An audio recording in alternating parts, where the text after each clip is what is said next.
law, I will talk about climate change.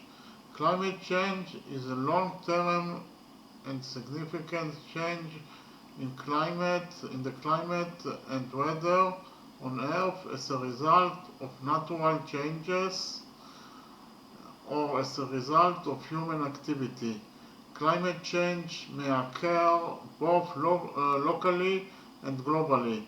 Climate change has affected humans since the beginning of human history, when man had to adapt to changes that occurred in his environment.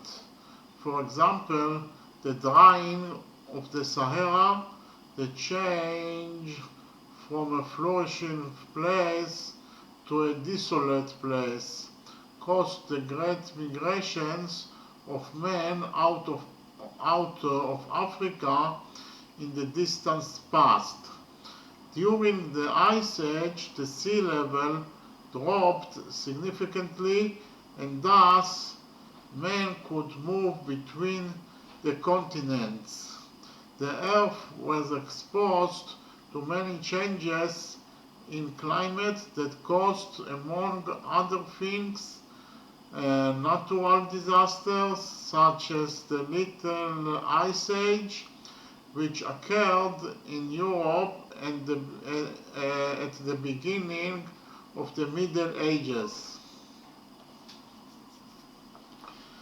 At the beginning of the 21st century, the use of this term mainly refers to the phenomenon of global warming that has occurred on Earth as a result of increasing emissions of greenhouse gases since the Industrial Revolution in the 18th century, and to the extremes of weather phenomena such as prolonged drought, floods, tropical storms, heavy hail, freezing or extreme high and low temperatures, which may reach a climate crisis that will gradually worsen.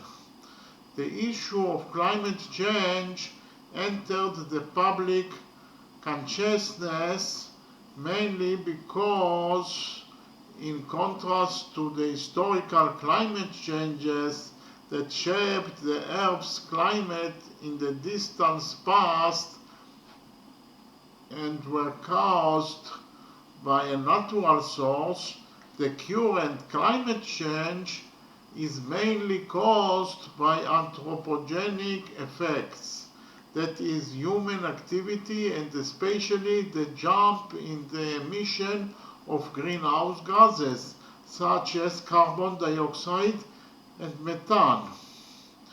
The first 20 years after methane is released into the air, it absorbs heat 84 times more than carbon dioxide of the same mass. In addition, there are various attempts by men to influence the weather, to maximize the benefit to man, for example by bringing down rain in agricultural areas, or to minimize damage, for example to weaken tornadoes. This activity is also known as climate engineering. There are conspiracy theories that claim that man is acting with the aim of influencing the climate through artificial means, for example trying to reduce the solar radiation that penetrates the atmosphere and thereby cool the earth, or claim that the HAARP facility that is officially used to study the ionosphere enables control of the weather. Thank you very much.